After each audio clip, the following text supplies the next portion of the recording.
Selamat siang Bu Tere. Selamat siang Pak Isa. Eh, Bisakah Bu Tere menjelaskan hari apa rencana PPM observasi Bu dilaksanakan dan di kelas berapa? Materinya apa? Rencana untuk FPPM saya nanti mulai dengan Senin tanggal 10 November, dan materi yang akan saya observasi yaitu tentang Park of Bali. Dan saya akan lakukan observasi di kelas 2 D. Baiklah.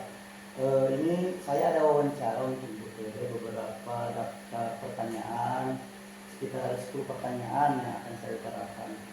Nah, sebelum saya memulai pertanyaannya, saya ingin menjelaskan bahwa tujuan dari wawancara yang akan kita lakukan itu sebenarnya pada dasarnya kita ingin menggali lebih dalam tentang perencanaan Bu Tere, pelaksanaannya seperti apa gambarannya, terus harapan Ibu nanti kepada murid dan kepada diri Bu Tere sendiri ke depannya.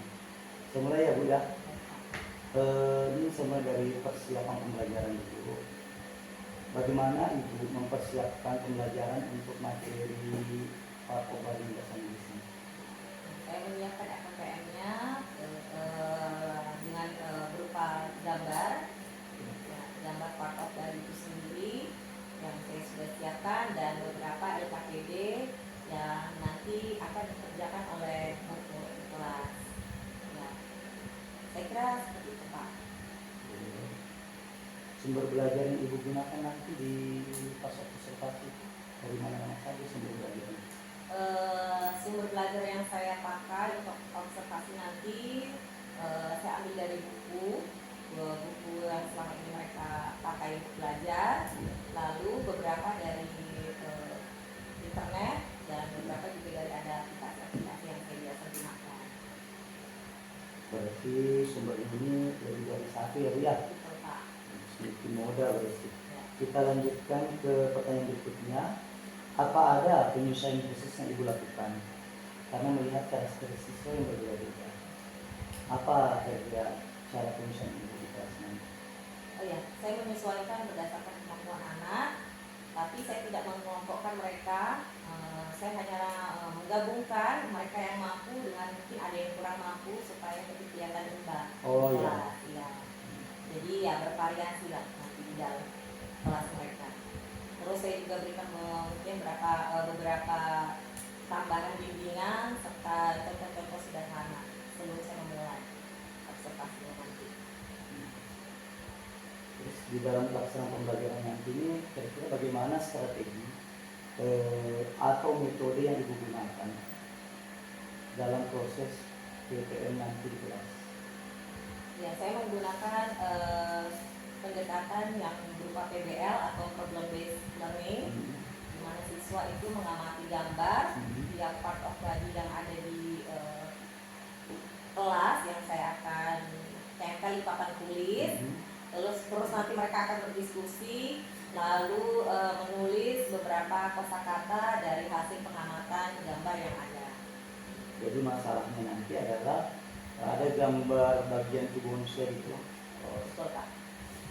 Oke. Bagaimana Ibu memfasilitasi keaktifan siswa sehingga siswa itu tidak cuma 1-2 orang saja yang aktif di kelas? Ya, saya memberikan kesempatan kepada mereka dari sekian banyak murid, mungkin hanya beberapa. Saya memberikan kesempatan kepada mereka untuk maju ke depan untuk menjawab tiap gambar yang saya sudah siapkan. Nanti mereka tinggal menyesuaikan gambar dengan tulisan yang ada yang saya sudah siapkan juga nantinya. Terus pengelolaan kelas ini seperti apa nanti? Ada kondusif kelas ini? Ya, untuk di kelas seperti aturan pada umumnya ya Pak ya. Jadi kita di kelas kan ada aturan juga. Jadi saya menetapkan aturan kelas itu di awal. Saya memberi seperti tanggung jawab kepada beberapa anak murid untuk membantu saya mengenalkan teman-temannya di saat pembelajaran berjalan. Ya tidak hanya satu, ya mungkin lebih dari 1 orang, 1 atau 2 lah. Jadi di situ nanti ada yang membantu saya untuk menjaga ketertiban di dalam kelas. Berarti maksudnya ada anak yang dipercaya Bu ya, Iya Pak. untuk menjadi figur untuk anak yang lainnya. Iya.